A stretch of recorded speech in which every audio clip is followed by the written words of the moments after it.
बिस्मिल्लाहिर्रहमानिर्रहीम अस्सलामु अलैकुम। Welcome to pharma diaries by Hanzala. Cholinoceptors part 1 में हमने कोलिनर्जिक रिसेप्टर्स की निकोटीनिक रिसेप्टर्स के बारे में डिस्कस किया था और अब इस लेक्चर में हम मस्करीनिक रिसेप्टर्स को पढ़ेंगे। मस्करीनिक रिसेप्टर की क्लासिफिकेशन की बात करें तो मस्करीनिक रिसेप्टर्स को 5 टाइप्स में क्लासीफाई किया गया है: M1, M2, M3, M4 and M5। मस्करीनिक receptors जो हैं वो जी प्रोटीन कपल रिसेप्टर्स होते हैं। जी प्रोटीन कपल रिसेप्टर्स को हम मेटाबोट्रोपिक भी बोलते हैं, मेटाबोट्रोपिक रिसेप्टर्स भी बोलते हैं।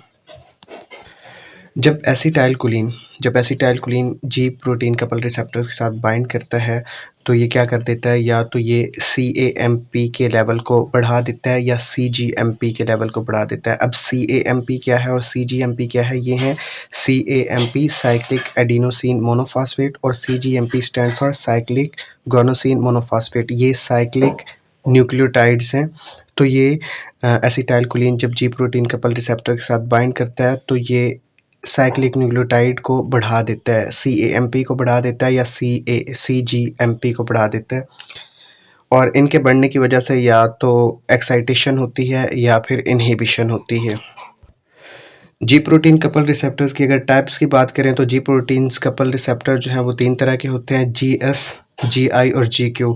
GS प्रोटीन कपल रिसेप्टर्स जो हैं वो CAMP को साइक्लिक एडिनोसिन मोनोफॉस्फेट के लेवल को बढ़ाते हैं, जबकि GI से इनहिबिटरी है और S से स्टिमुलेटरी। जो GI प्रोटीन कपल रिसेप्टर्स हैं वो CAMP को कम करते हैं, जबकि GQ वो जी प्रोटीन कपल रिसेप्टर्स हैं जो कि IP3 और DAG के लेवल को बढ़ाते हैं। अब ये IP3 और DAG क्या है? IP3 stand for inositol 1,4,5 triphosphate. Inositol 1,4,5 triphosphate इसके लेवल को बढ़ा देते हैं और डैग के लेवल को बढ़ा देते हैं, यानी कि डाई असाइल ग्लिसरॉल के लेवल को बढ़ा देते हैं। कौन से? GQ protein couple receptors. हमें पता है कि मस्करीनिक 5 तरह के होते हैं: M1, M2, M3, M4 and M5। अब जो ऑड नंबर वाले रिसेप्टर्स हैं लाइक M1, M3 और M5, इनको हम एक्साइटेटरी रिसेप्टर्स बोलते हैं। क्यों बोलते हैं ये अभी आपको पता चल जाएगा, अभी आपको बता देते हैं। और जो M2 और M4 हैं, यानी कि जो इवन नंबर वाले मस्करीनिक रिसेप्टर्स हैं, उनको हम इनहिबिटरी रिसेप्टर्स बोलते हैं। अब M1, M3, M5 इनको हम एक्साइटेटरी रिसेप्टर्स बोलते हैं, क्योंकि ये क्या कर रहे हैं? एक्टिविटी को बढ़ा रहे हैं, एक्टिविटी को मिमिक कर रहे हैं, एक्टिविटी को इन्हेंस कर रहे हैं। और ये M1, M3, M5 जो रिसेप्टर्स हैं ये GQ टाइप रिसेप्टर्स होते हैं। ये कौन से रिसेप्टर्स होते हैं? GQ type. इसको आपने अच्छे से याद रखना है। GQ टाइप क्या करता है? इंक्रीज कर रहा होता है IP3 को, यानी कि आइनोसिटोल 1,4,5 ट्राईफॉस्फेट को इंक्रीज करता है, बढ़ाता है, और डाईएसाइल ग्लिसरॉल को भी बढ़ा रहा होता है। तो M1 वो रिसेप्टर है जो IP3 को इंक्रीज करता है, DAG को इंक्रीज करता है। M3 भी वो रिसेप्टर जो IP3 को इंक्रीज करता है और DAG के लेवल को, डाईएसाइल ग्लिसरॉल के लेवल को बढ़ाता है। M5 भी वो रिसेप्टर्स हैं जो IP3 के लेवल को और DAG के लेवल को बढ़ाते हैं। अब IP3 आइनोसिटोल 1,4,5 ट्राईफॉस्फेट का लेवल बढ़ जाए या डाईएसाइल ग्लिसरॉल का लेवल इंक्रीज हो जाए तो उससे क्या होता है? कैल्शियम्स आयन इंक्रीज होने लग जाते हैं, कैल्शियम आयंस का इन्फ्लक्स होने लगता है, और कैल्शियम आयंस का इन्फ्लक्स भी एक्सेसिव क्वांटिटी में होने लगता है। और आपको पता है किसी भी सेल या मेम्ब्रेन में अगर कैल्शियम आयंस का इन्फ्लक्स होने लग जाए तो वहाँ पे क्या हो जाती है? डीपोलराइजेशन हो जाती है। और डीपोलराइजेशन हम कह सकते हैं कि एक्साइटेशन इफेक्ट शो करवाती है, क्योंकि डीपोलराइजेशन हुई तो जाहिर सी बात है मसल जो है वो कॉन्ट्रैक्ट करेगा और एक्साइटेशन शो करवाएगा ना। ऑन द अदर हैंड अगर हम M2 और M4 के रिसेप्टर्स की बात करें तो ये इनहिबिटरी रिसेप्टर्स होते हैं, और इनहिबिटरी रिसेप्टर होने की वजह से ये एक्टिविटी को इन्हेंस की बजाय इनहिबिट करेंगे, एक्टिविटी को ये इनहिबिट करेंगे। और GI टाइप रिसेप्टर्स जो होते हैं M2 और M4, कौन से रिसेप्टर्स हैं? GI टाइप, यानी कि GI से मुराद है inhibitory receptor. GI protein couple receptors हैं और ये क्या करते हैं? CAMP के लेवल को कम कर देते हैं। CAMP के लेवल को कम करने की वजह से इनको हम इनहिबिटरी रिसेप्टर्स का नाम देते हैं। उसके बाद लोकेशन की बात करते हैं कि मस्करीनिक रिसेप्टर्स कहाँ कहाँ लोकेटेड होते हैं। तो तो सबसे पहले लोकेशन के लिहाज से सबसे पहले हम बात करेंगे CNS की, सेंट्रल नर्वस सिस्टम की। All muscarinic receptors like M1, M2, M3, M4 and M5 present in central nervous system. लेकिन जो M1 रिसेप्टर है वो प्रीडोमिनेंटली प्रेजेंट होता है CNS में। बाकी भी प्रेजेंट होते हैं लेकिन M1 थोड़ा ज़्यादा प्रेजेंट होता है। स्पेसिफिकली अगर हम बात करें CNS में कहाँ पे प्रेजेंट है, तो हिप्पोकैम्पस में प्रेजेंट होते हैं और बेसल गैंग्लिया में प्रेजेंट होते हैं। CNS में मस्करीनिक रिसेप्टर्स की पांचों टाइप मौजूद होती हैं। M1 जो है वो ज़रा ज़्यादा होती है, प्रीडोमिनेंट होती है, लेकिन बाकी भी मौजूद होती हैं। लेकिन CNS में अगर स्पेसिफिक लोकेशन की बात करें कि कहाँ पे रिसेप्टर्स प्रेजेंट होते हैं, तो वो या तो हिप्पोकैम्पस में मौजूद होते हैं या फिर बेसल गैंग्लिया पे प्रेजेंट होते हैं। जब एसिटाइलकोलिन बाइंड करता है मस्करीनिक रिसेप्टर के साथ, उन मस्करीनिक रिसेप्टर्स के साथ जो कि हिप्पोकैम्पस में लोकेटेड हैं, तो वो क्या कर देते हैं, हमारी मेमोरी को हमारी मेमोरी को इंक्रीज कर देते हैं और हमारी कॉग्निशन को इंक्रीज कर देते हैं, हमारी मेमोरी और कॉग्निशन को बढ़ा देते हैं। विद दीज रिसेप्टर मतलब कि मस्करीनिक रिसेप्टर जब बाइंड करते हैं किसी भी कोलिनर्जिक ड्रग या एगोनिस्ट के साथ, जाहिर सी बात है मस्करीनिक रिसेप्टर के साथ किसी ने बाइंड करना है, यानी कि एसिटाइलकोलिन ने बाइंड करना है या बिथैनिकोल ने बाइंड करना है। तो ये क्या है, कोलिनर्जिक एगोनिस्ट हैं या कोलिनर्जिक ड्रग हैं। तो ये जब बाइंड करेंगे मस्करीनिक रिसेप्टर्स एसिटाइलकोलिन या बिथैनिकोल, यानी कि मस्करीनिक ड्रग या मस्करीनिक कोलिनर्जिक ड्रग या कोलिनर्जिक एगोनिस्ट के साथ, तो ये मेमोरी को क्या करेंगे, बढ़ा देंगे, कॉग्निशन को क्या करेंगे, बढ़ा देंगे। अब अगर बात करें हम अल्जाइमर डिजीज़ की, तो ये वो डिजीज़ है जिसमें मेमोरी जो है वो लॉस होने लग जाती है। क्या होने लग जाता है, मेमोरी लॉस होने लग जाती है। तो अल्जाइमर के केस में, अल्जाइमर डिजीज़ के केस में हम जो है वो ये ड्रग यूज़ करवा सकते हैं ताकि मेमोरी को इंक्रीज़ करवाया जा सके। क्योंकि अल्जाइमर की डिजीज़ में क्या हो सकता है, मेमोरी लॉस होने का होता है, चांसेस होते हैं। तो इस डिजीज़ में हम इन कोलिनर्जिक एगोनिस्ट को यूज़ करवा के मेमोरी को इंक्रीज़ करवाते हैं। नेक्स्ट अगर हम बात करें कि CNS में अगर बेसल गैंग्लिया में ये रिसेप्टर्स मौजूद हों, तो जब एसिटाइलकोलिन इन मस्करीनिक रिसेप्टर के साथ जो कि बेसल गैंग्लिया में मौजूद है, इनके साथ जब बाइंड करेगा, तो ये क्या कर देगा, डोपामिन के लेवल को कम कर देगा। डोपामिन के लेवल को कम करने से क्या होगा, जब डोपामिन का लेवल बेसल गैंग्लिया में या हमारे ब्रेन में कम हो जाता है, तो पार्किंसंस डिजीज़ हो जाती है। क्या हो जाती है, पार्किंसंस डिजीज़ हो जाती है। और आपको ये पता होना चाहिए कि डोपामिन इन्वर्सली प्रोपोर्शनल है एसिटाइलकोलिन के, यानी कि डोपामिन जो ड्रग है अगर वो एसिटाइलकोलिन के बिल्कुल अपोजिट काम करेगी। डोपामिन बढ़ेगा, एसिटाइलकोलिन कम हो रहा होगा। डोपामिन हमारे अगर ब्रेन में बढ़ रहा है हमारे बेसल गैंग्लिया में, तो एसिटाइलकोलिन जो है वो कम होना चाहिए। लेकिन अगर डोपामिन कम है तो एसिटाइलिन को ज़्यादा होना चाहिए। लेकिन यहाँ पे क्या हो रहा है कि एसिटाइलकोलिन जो कि जिसने मस्करीनिक रिसेप्टर के साथ बाइंड किया, एसिटाइलकोलिन या बिथैनिकोल जो कि एगोनिस्ट्स हैं, ये जब बाइंड करते हैं बेसल गैंग्लिया में मस्करीनिक रिसेप्टर के साथ, ये तो डोपामिन के लेवल को कम कर देते हैं और डोपामिन का लेवल अगर कम होगा तो पार्किंसन डिजीज़ हो सकती है। तो इस चीज़ से कैसे बचा जाए, तो जाहिर सी बात है एगोनिस्ट जब डोपामिन के लेवल को कम कर रही है तो हम कोई एंटेगोनिस्ट देंगे, यानी कि हम अभी कोलिनर्जिक एगोनिस्ट दे रहे हैं, तो फिर हम एंटी कोलिनर्जिक एंटेगोनिस्ट या कोई ऐसी ड्रग देंगे जो एंटी कोलिनर्जिक होगी। अभी तो हम उसको कोलिनर्जिक ड्रग दे रहे हैं ना पेशेंट को, जिसकी वजह से डोपामिन का लेवल कम हो रहा है। लेकिन अगर हम एंटी कोलिनर्जिक ड्रग देंगे तो डोपामिन का लेवल बढ़ जाएगा। तो हम जिन पेशेंट का लेवल कम हो जाता है डोपामीन का, जिन पेशेंट में डोपामीन का लेवल कम हो जाता है और पार्किंसन डिजीज़ हो जाती है, उनमें हम इस डोपामीन के लेवल को इंक्रीज़ करने के लिए या पार्किंसन डिजीज़ की ट्रीटमेंट के लिए हम एंटी कोलिनर्जिक ड्रग का यूज़ करवाते हैं। एंटी कोलिनर्जिक ड्रग हमारे पास कौन सी है, एट्रोपिन है, स्कोपोलोमाइन है, ये सारी जो है वो हमारे पास एंटी कोलिनर्जिक ड्रग हैं। तो इन शॉर्ट जो सेंट्रल नर्वस सिस्टम है उसके ऊपर उसमें पांचों के पांचों मस्करीनिक रिसेप्टर्स मौजूद होते हैं। M1 जो है वो बहुत ज़्यादा डोमिनेंट होता है। सेकंड पे हम बात करें, सेकंड कहाँ कहाँ लोकेटेड होते हैं रिसेप्टर्स, तो पेरिफेरी की बात करते हैं, यानी कि अदर देन CNS। तो M1 रिसेप्टर्स की बात करते हैं, तो M1 रिसेप्टर्स CNS में तो लोकेटेड है ही है, लेकिन उसके अलावा M1 रिसेप्टर्स जो कि GQ receptors, GQ protein couple receptors है, जो कि एक्साइटेशन कॉज करते हैं, एक्साइटेशन इफेक्ट जिनका होता है, ये लोकेटेड होते हैं स्टमक में। M1 रिसेप्टर्स CNS के अलावा और कहाँ पे लोकेटेड है, स्टमक में लोकेटेड है। स्टमक में ये क्या करता है, स्टमक में ये HCl की, हाइड्रोक्लोरिक एसिड की प्रोडक्शन को बढ़ा बढ़ा देता है because of their excitatory appearance. तो इसकी प्रोडक्शन को बढ़ाने के लिए, HCl की प्रोडक्शन को बढ़ाने के लिए M1 रिसेप्टर्स, जिनको GQ रिसेप्टर्स भी बोलते हैं, GQ प्रोटीन कपल रिसेप्टर्स बोलते हैं, तो ये कहाँ पे मौजूद होते हैं? HCl की प्रोडक्शन बढ़ाने के लिए स्टमक में। लेकिन अगर देखा जाए कि HCl की प्रोडक्शन अगर बढ़ती है, HCl की प्रोडक्शन बढ़ने की वजह से क्या हो सकता है? ज़ाहिर सी बात है म्यूकोजल लाइनिंग जो है वो डिस्टर्ब होगी, वो कमज़ोर होगी, वीक होगी। हमारे स्टमक में जो म्यूकोज़ा की लेयर है, तो उसकी वजह से स्टमक अल्सर या जिसको हम पेप्टिक अल्सर बोलते हैं, उसका होने का खदशा है। तो हम HCl की प्रोडक्शन बहुत ज़्यादा बढ़ा नहीं सकते। तो M1 रिसेप्टर्स के साथ अगर एसिटाइलकोलिन बाइंड करता है या बिथैनिकोल बाइंड करता है, तो ये तो इसकी प्रोडक्शन को बढ़ा देता है। तो हम ऐसी क्या चीज़ यूज़ करेंगे जिसमें हम HCl की प्रोडक्शन को नॉर्मलाइज़ कर सकें? तो हम M1 ब्लॉकर्स देंगे, जो HCl की प्रोडक्शन को, HCl के लेवल को कम कर देगा। यानी कि M1 ब्लॉकर्स मीन्स के हम कोई एंटागोनिस्ट देंगे। उसके बाद हम M2 रिसेप्टर्स की बात करें, CNS में तो ये लोकेटेड हैं ही हैं, लेकिन और कहाँ पे लोकेटेड हैं? M2 रिसेप्टर्स एक तो GI कपल प्रोटीन रिसेप्टर्स हैं।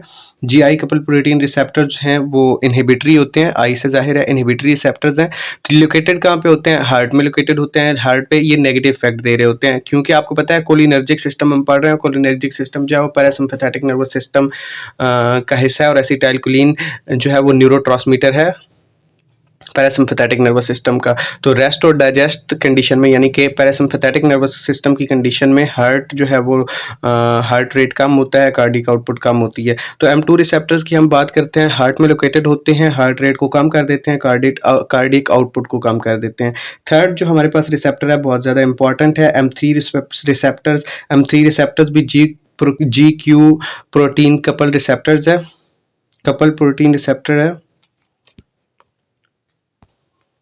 और ये लोकेटेड होते हैं रेस्ट ऑफ द बॉडी में। रेस्ट ऑफ द बॉडी हमारे पास क्या रह गया? ग्लैंड्स रह गया, ब्लड वेसल्स की एंडोथेलियम लेयर रह गई, और स्मूथ मसल्स रह गए। तो M3 रिसेप्टर्स ग्लैंड्स में, यानी कि एक्सोक्राइन ग्लैंड्स में मौजूद होते हैं, स्मूथ मसल्स में मौजूद होते हैं, endothelium of the blood vessels में मौजूद होते हैं। ग्लैंड्स में क्या करते हैं? ग्लैंड्स में ये सिक्रीशन को बढ़ा रहे होते हैं, जैसा कि स्वेटिंग बढ़ा रहे हैं। स्वेट ग्लैंड में जो है, स्वेट ग्लैंड की सिक्रीशन को बढ़ाएंगे तो स्वेटिंग बढ़ेगी। लैक्रिमल ग्लैंड की सिक्रीशन बढ़ेगी। लैक्रिमेशन जो है वो, यानी कि हमारे जो आंसू हैं वो, उनकी प्रोडक्शन बढ़ जाएगी। स्लाइवेशन, स्लाइवरी ग्लैंड जो है उनकी प्रोडक्शन को बढ़ा देगा। पैंक्रियाटिक एंजाइम की सिक्रीशन को बढ़ा देगा। तो GQ प्रोटीन कपल रिसेप्टर्स में हमारे पास M3 रिसेप्टर्स जो है वो ग्लैंड्स की सिक्रीशन को बढ़ाता है, जिनमें स्वेटिंग बढ़ जाती है, लैक्रिमेशन इंक्रीज होती है, स्लाइवेशन इंक्रीज होती है, पैंक्रियाटिक एंजाइम की सिक्रीशन बढ़ जाती है। जो सेकंड हमारे पास है वो है एंडोथेलियम ऑफ ब्लड वेसल, यानी कि वेस्क्यूलर एंडोथेलियम। अब यहाँ पे एक पॉइंट समझिएगा, M3 रिसेप्टर्स क्या करते हैं? एक्साइटेटरी हैं, तो इन्होंने क्या करवाना है? कॉन्ट्रैक्शन ही करवानी है, ठीक है। लेकिन यहाँ पे आप देखें वेजोडाइलेशन करवा रहा है। आइए इसको समझते हैं। इन्होंने कॉन्ट्रैक्शन करवानी होती है स्मूथ मसल्स के ऊपर। M3 रिसेप्टर्स ने कॉन्ट्रैक्शन करवानी है स्मूथ मसल्स के ऊपर, और कॉन्ट्रैक्शन करवानी है हमारे GIT के ऊपर या हमारी ग्लैंड्स के ऊपर सिक्रीशन को बढ़ाने के लिए। लेकिन एंडोथेलियम ऑफ ब्लड वेसल्स की हम बात करते हैं, तो हमारे पास ये एक ब्लड वेसल्स है, ये ब्लड वेसल हमारे पास है, और इसकी इनर लाइनिंग जो है ये एंडोथेलियम की है, इनर लेयर जो है। अब ये इनर लेयर पे M3 रिसेप्टर्स मौजूद हैं। इनर लेयर पे, जिसको हम एंडोथेलियम का नाम दे रहे हैं, वहाँ पे M3 रिसेप्टर्स पड़ा हुआ है, और जब एसिटाइलकोलिन बाइंड करता है इस एंडोथेलियम के साथ, एंडोथेलियम में जो M3 रिसेप्टर पड़ा हुआ है इसके साथ जब बाइंड करेगा तो क्या करेगा? नाइट्रिक ऑक्साइड को रिलीज करवाएगा।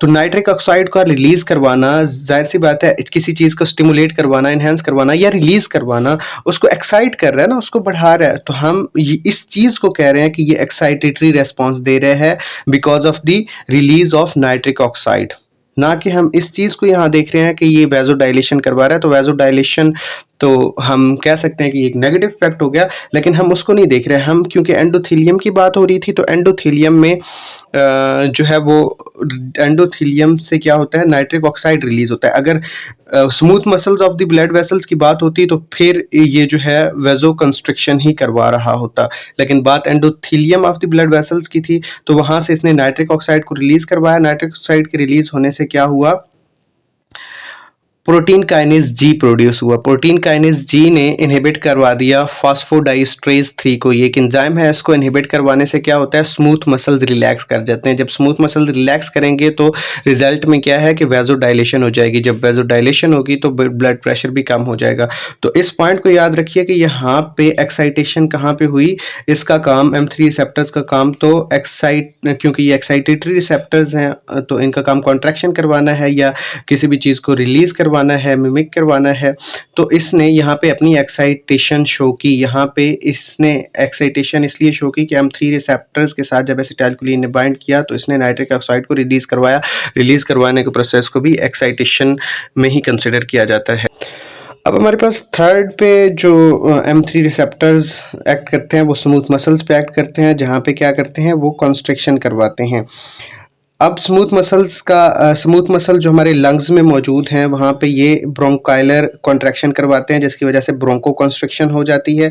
ब्लैडर में जो स्मूथ मसल्स मौजूद हैं वहाँ पे क्या होता है, कॉन्ट्रैक्शन होती है डूट्रिसर मसल्स की, जिसकी वजह से यूरिनेशन होने लगता है। तो ब्लैडर कॉन्ट्रैक्शन में भी ये जो है M3 रिसेप्टर्स इन्वॉल्व हैं। उसके बाद इंटेस्टाइनल कॉन्ट्रैक्शन की बात करें तो ये क्या करते हैं, GIT में इंटेस्टाइनल कॉन्ट्रैक्शन करवाते हैं। GIT की मोटिलिटी बढ़ जाती है, GIT में सिक्रीशन को भी ये बढ़ा रहे होते हैं। मायोसिस की बात करें तो कॉन्ट्रैक्शन करवा देते हैं प्यूपिल की। तो स्मूथ मसल्स के ऊपर M3 का क्या इफेक्ट है कि ये कॉन्ट्रैक्शन करवाते हैं। अब वो स्मूथ मसल्स लंग्स में मौजूद हों, ब्लैडर में मौजूद हों, इंटेस्टाइन्स में मौजूद हों, मायोसिस या आई में मौजूद हों, कहीं पे भी हों, तो वहाँ पे उसने क्या करवानी है, स्मूथ मसल पे उसने कॉन्ट्रैक्शन ही करवानी है।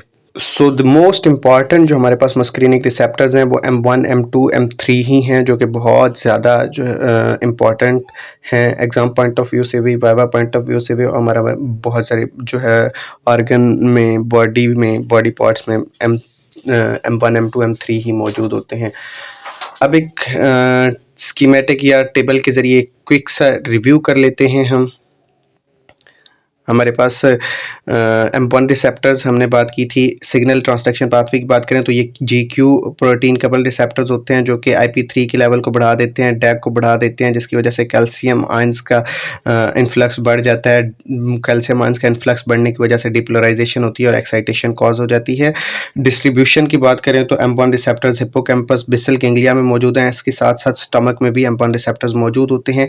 अब हिप्पोकैम्पस और बेसल गैंग्लिया में, हिप्पोकैम्पस में ये क्या करते हैं, मेमोरी को बढ़ा रहे होते हैं और ये अल्जाइमर डिजीज़ में काम आ रही होती, अल्जाइमर डिजीज़ को ट्रीट करती है, क्योंकि अल्जाइमर डिजीज़ में हमारी मेमोरी लॉस होने लग जाती है। तो ये जो ड्रग है इन रिसेप्टर्स के साथ जो एसिटाइलकोलिन या बिथैनिकोल बाइंड करेगा तो इस मेमोरी को बढ़ा देगा। उसके बाद स्टमक में इनका ये काम है कि HCl की प्रोडक्शन को इंक्रीज़ करते हैं।